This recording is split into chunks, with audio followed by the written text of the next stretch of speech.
So I'm going to talk about contemplation, mostly by way of giving you work to do. So I'm saying this right up front. This is so different from what we've been discussing that there's very little shared context for discussion. So the only way this can be meaningful is if I give you some exercises to do and let you see something. It won't be much, but it'll be something, and that'll be a basis for the beginning of a discussion, which you can pick up later with other people who'll be teaching related things. So basically, contemplation, what is it? Well, usually translating, especially, say, Asian contemplative traditions terms into English doesn't work at all.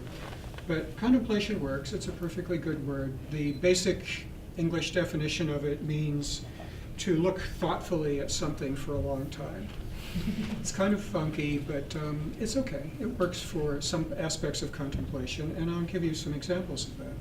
It doesn't work for everything, though, and for that reason, I'll give you some examples of other things that involve quite different kinds of contemplative cognitions or types of awareness. Strangely enough, the word awareness is an even better translation of traditional contemplative terms in this general area. Awareness is a good word, but you can only see why it's a good word and why it would cover all the different traditions after you've done them. So for right now, it doesn't help us to talk about awareness. It would only be useful later. But I'll just mention it because Pete likes the word awareness and it comes up a lot. Eventually, it should do the job for us without any trouble. So I'm going to give you some exercises, as I mentioned, and here it goes. These are fairly harmless. Most of them won't drive you too crazy. Only two of them. Okay, so first exercise, this is where I want to start, is to contemplate the status of the self, the sense of self. Okay? So sit in whatever way you're comfortable with and get ready to do some strange things. Okay, sense of self. We take this and the related notion of a self in a situation, sort of a contextualized self, for granted mostly. We never notice this stuff. But should we? Is there something about these things that upon examination can be seen to be unnecessarily limiting, constricted, disconnected, something problematical, let's say? That's the question. Can you see this sense of self at all? And if you can see it, can you see it as being limiting, improper, useful up to a point, but not beyond that? I mean, there are many possible things you might see. I'll leave that to you. There's a big range in the traditions, too. Is it too insular or disconnected from life in some way, social or other aspects of life? Can this self be questioned, given what I've just said? Can it be challenged? Can it be loosened or opened up in some way? These are additional contemplative questions. Or is it simply indubitable, unchallengeable? Just see what you can see. You have 75 seconds. Okay? 75 seconds. People spend 5,000 hours doing this, so don't worry. It seems a little difficult. I wanted to start you here because this is the wrong place to start. It's much too hard. It's quite odd. The question seems difficult to clarify or difficult to understand. It seems wrong-headed. The self is a useful thing in many ways, developmentally and in other respects. There are many perspectives you might have about this. But basically, the issue in the tradition is to have an incisive awareness that's fresh in some way. It doesn't just use the presumption of the self's role in order to evaluate or challenge the self's role. We are basically using the wrong tools from a contemplative point of view. So this exercise is no good. I gave you this not because I wanted to waste your time, but because eventually you need to become aware of what kind of mind you're using in a different context for a given purpose. Normally, we just don't think about that. We just do stuff. But with contemplative practice, you want to know what kind of sensibilities, what kind of awareness am I bringing to the task. And if you're bringing the wrong one in, you will get the wrong answer, or a dull answer, or an unhelpful answer, or something like that. So that's what I would expect you to mostly get out of this. Maybe I will be proven wrong. We'll find out in the discussion section. But in any case, This is an important exercise when you have the right investigative type of awareness to bring to bear on them. Okay? How would you bring out more appropriate, more useful kinds of awareness that it could eventually be applied in this case, for instance? Well, we'll start at an easier case. Here's the next exercise. For this one, which is drawn from the Confucian tradition, the idea is to simply consider, and now I'm really talking about that old ordinary English definition of the word contemplate, in part at least, your last day or your last week, say, one of those two things. What you did to, say, yesterday up to today, or what did you do over the last week? And just consider, as many people have done in this kind of tradition over the centuries, how you interacted with other people during that time. Were you able to practice to bring into those engagements a certain kind of deference, and by which I mean an openness to the other person and the other person's humanity, not the other person's technical credentials or specialties or something else, how much money the person has or what influence he has over you or whatever, but just the person's nature, status as a human being and as being a person who's moving forward, hopefully in life, trying to step more fully into his full humanity. That's part of the picture that the Confucianists would have. Humanity is something we grow into, let's say. It's something you're trying to mature into, something that other people are similarly engaged in, valuing. So how have you been in being open to the other person's humanity in your engagements with people, business, family, whatever relationships you might have? That's the question. The follow-up part of the question is, did you notice that you didn't do it, that you actually were doing the opposite? You were kind of ignoring or disrespecting even those aspects of other people. You're basically oblivious to them or indifferent. If so, why? And how could you improve? How could you do something other than that? That's the question. 75 seconds. Okay, sorry, that's 75 seconds. What kinds of cognitions were you using to do this? What kinds of awareness were you using to do it? I basically already answered the question. Part of what you were using is just ordinary thinking, which is kosher, it's appropriate. You get to think about this one. But you were also using memory, for instance. That's a specific kind of cognition, and that's a non-trivial point because in higher contemplative practice, you're not supposed to be using memory for anything. Okay, here you are. Yeah, I really mean it when I say that in these kinds of traditions, you really are point by point connected to what sort of things you're doing with your mind as you're doing them. That's never true ordinarily.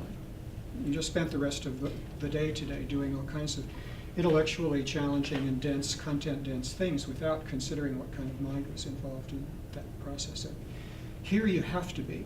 So you were using memory, you were using reflection or whatever, you were using judgment, you were bringing social conventions and norms, values, those sorts of things to bear. You were basically answering the question of how you were doing partly by how other people would think of how you were interacting with other people. It's more social perspective.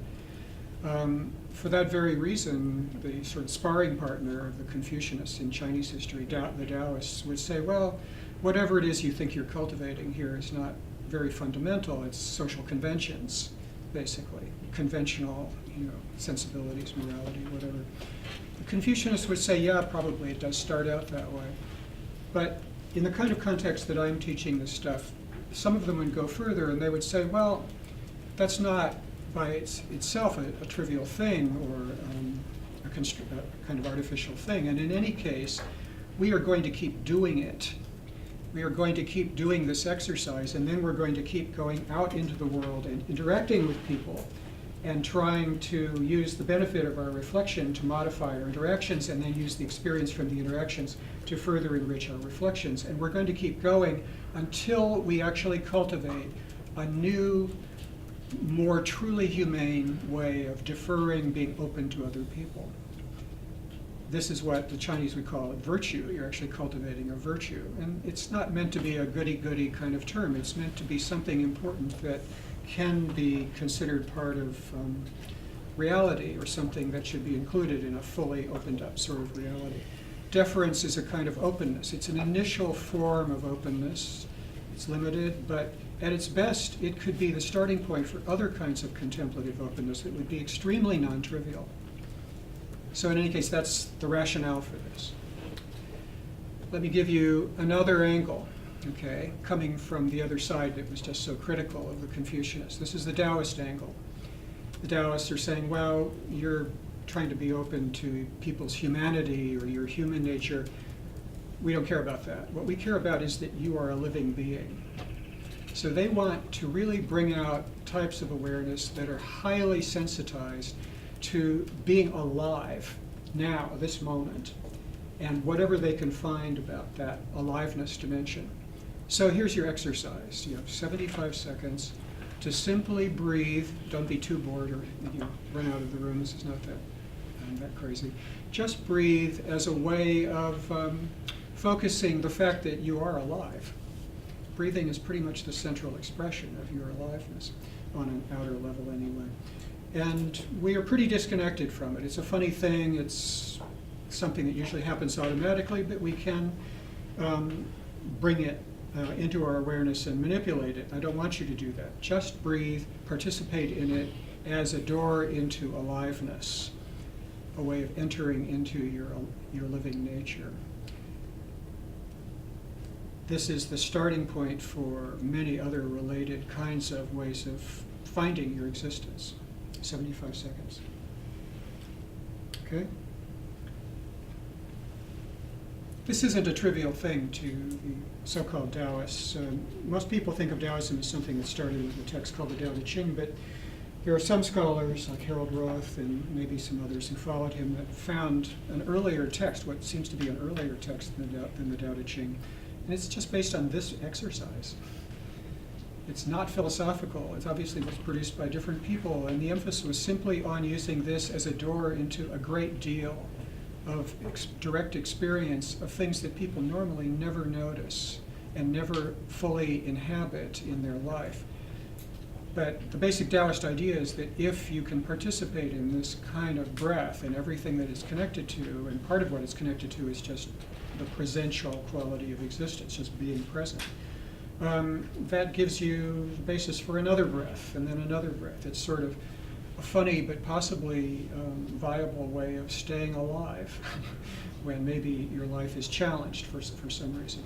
In any case, whether that's true or not, it's an important part of your existence, and it's usually one that we dismiss. It's just the body is a machine. We hope it keeps functioning so you can do the things you want to do. That's an incredibly strange idea, but we've become pretty much lined up behind it these days. So in this case, we are no longer thinking of ourselves as a social creature. We're thinking of ourselves as trimmed down to something pretty basic. We're just alive, and we're part of a living world. That's the other thing. So if you did this exercise again later at home, use it also as an entry into the living world. Just sit and look out the window or something and see that as part of your context. We do appreciate beautiful scenery, which is why this room is designed as it is, I suppose. But we are not intimately participating in it or connected to it as much as we could be. That's a fact, I promise you that. It's quite shocking just how much you can intensify your connection to the living world if you give it a chance. Okay, next exercise. This is drawn from Buddhism, but it's not so unusual. It's pretty common in other traditions too. This is another breathing practice, but here the issue is not to really try to do much with the breathing, but to simply use it as a tether to being present rather than being distracted and settling down. But because you're just being present, you're not thinking about other things very much. You're also not worrying too much or being too stressed out. You're just following your breathing and using it as a tether or anchor to the basics of your existence, a basic, friendly, inclusive kind of calmness. You're just staying with whatever that suggests without a big agenda. So for instance, being calm is not the agenda. Forget trying to be calm. Just don't be too preoccupied with things that might disturb you. Even if you're, say, upset, you could just accept that as part of a more fundamental calmness. This actually has a meaning, a technical meaning in the tradition. It's a discovery of a part of your existence that is pretty accepting of things and present in the midst of them. Just use your breath as a tether to that. 75 seconds. I'm sorry about these time limits, it's just our numbers. We don't have much time. Traditionally, people would probably spend 3 months just doing this one exercise, calming down. So, what kind of contemplative practice is this? What kinds of awareness were you using that qualify as some sort of contemplative thing? The answer is probably none. This is not really meant to be a contemplative exercise. This is like a prerequisite for doing contemplative exercises. And I'm throwing it in because it's part of a kit that is needed. So this would be seen not so much as a way of noticing things, but as a way of finding in yourself a stable base for existing, for perceiving, for being discriminating. But the exercise itself is just for the settling down and being grounded. Based on this, there would be many stages of teaching, all kinds of subtle things that would be much more like what was being discussed here by various people earlier in the day.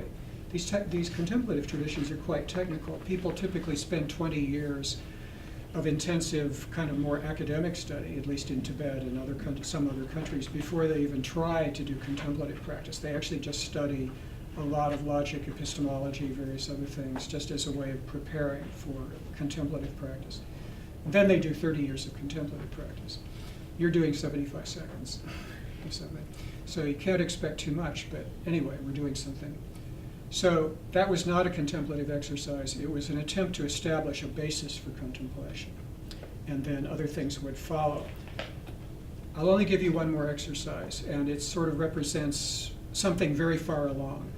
Okay, way at the end of, not at the absolute end, but closer to the end of a long series, say 20 years or so of practice. Or a little bit of practice every day, say for a number of years. Make it something realistic for you. So this is much more whimsical. This is called the iron ox. You've got this iron ox, a solid iron ox, okay? Not a living creature, just a block of metal. It's 10,000 miles high. Okay, it's a pretty big iron ox. From a physics point of view, I suppose this couldn't exist, actually. But anyway, we won't care about that. It's a 10,000 mile high iron ox. And you have a needle. How do you get the iron ox through the eye of the needle? It's very important. You have to think of this as a very urgent thing. These are soteriological traditions, so they see this as a, how do you save the iron ox? You know, how do you liberate him or something like that? How do you get this 10,000 mile high hunk of iron through the eye of the needle? To contemplate it. Okay, that's our time sessions. This is an example of a very different level of contemplative practice, which very emphatically does not use any ordinary kind of cognition. You must have noticed that, I suppose. Maybe you tried to solve this problem mathematically or topologically and some clever logic trick or something. I don't know whether that helped you or not. But why not try it?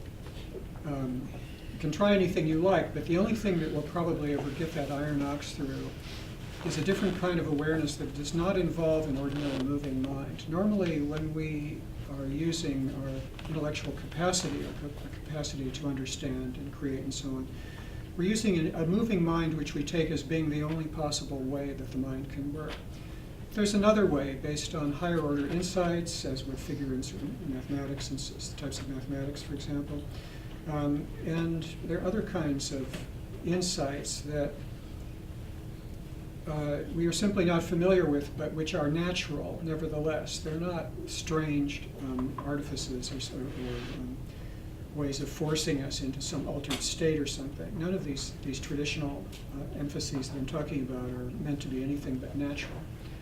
So there's something in our nature that is perceptive and aware of being part of a larger kind of dimension of presence, let's say, that solves this problem. And then based on that solution, basically not using a mind that thinks in terms of processes, causation, action and consequence and so on. If there's a way of thinking and understanding that's different from those ways of perceiving life, it would solve the problem. And then based on that, you could solve additional contemplative problems that would be part of a picture of waking up, let's say. So anyway, these are my little case studies. If you try one or two of them at home, stick with the middle three. I've given you 5 very deliberately. The first one is hard and you can't do it without preparation. The last one is impossible from ordinary points of view, okay? Meant to be impossible. But the way you solve the first one and the last one is by doing the middle 3. If you learn to just take your interactions with other people as a profound moment, basically, full of values and import, something you can get better at, that already, look at it functionally, that already is a way of opening up a very disconnected self, what the Confucians would call a small self or selfish self. It's a self that is basically in a holding pattern that's quite tightly held, tightly maintained. It's not really open. That would contribute to the first question about the self, for example, and how to open up the self. You can see a connection. The second one, the Taoist exercise, is about opening up to the rest of the world and the aliveness of it. That could contribute to the first question too, if you give it a chance. The third one is about having a stable base, just in general. And you could use that for doing physics if you want, or anything. Being able to be truly stable and present and not distracted worked well for Newton, for instance. It would probably work well for anyone. Any kind of intellectual endeavor would benefit from it, but also these other practices would as well. It's like the base or mount of a telescope. You have to have it. So if you put these 3 together, you can certainly solve the first question, and someday you can tackle the 5th one. So this is a very quick presentation of something people spend a lifetime on. I'm giving you these things because they illustrate the importance of looking and seeing what you yourself are doing, not what I'm saying, just using ideas and so on that we share, words and concepts that we share. That's not going to help be very helpful. So maybe you can pick up some additional bits of it just by looking into it at home. But the basic point here is I'm not really trying to sell you on Asian ancient contemplative traditions. I'm just trying to point out aspects of your existence. You are a human being. You are a living being. You are mostly distracted, but you could be more stable. There are lots of obstacles in the world, and some of them seem very daunting, almost as daunting, as difficult to solve as the iron ox problem. But they can be solved if you look at them in a different way, a radically different way. They can be solved. Life is full of problems that really defeat us, but they don't all have to be like that. We have some additional options here. So my point is not to push traditions, it's just to point out aspects of your own existence, your own human nature in relation to the world. And exactly what you do with this is, of course, up to you. But in closing, the only comment I would make before we go on to our discussion is that we are the beneficiaries of science, various social science as well as physical sciences and computer science, of course, other kinds of information technologies. They're so successful that they seem to cover everything. Even the things that we say are somehow different, like the humanities and so on, are still capable of being analyzed as being instances of physical systems working according to the principles that science has elucidated. This is wonderful. I'm a big fan of science personally. I'd much rather read about science than about contemplative traditions. But I'd like to be the things that I've tried to illustrate through these examples. And science is not going to supersede the need for contemplation in that respect. No matter how much more science develops, you still have to appreciate your life directly. You can't do it entirely through the veil of a theoretical framework of some kind. That's simply not going to be fully adequate. It'll be extraordinarily useful. And in the future, we will have to discuss ways of bringing these two perspectives together, which is what Pete and I are working on. But you do have to have two. There's not just one here, there are two. So anyway, that's it.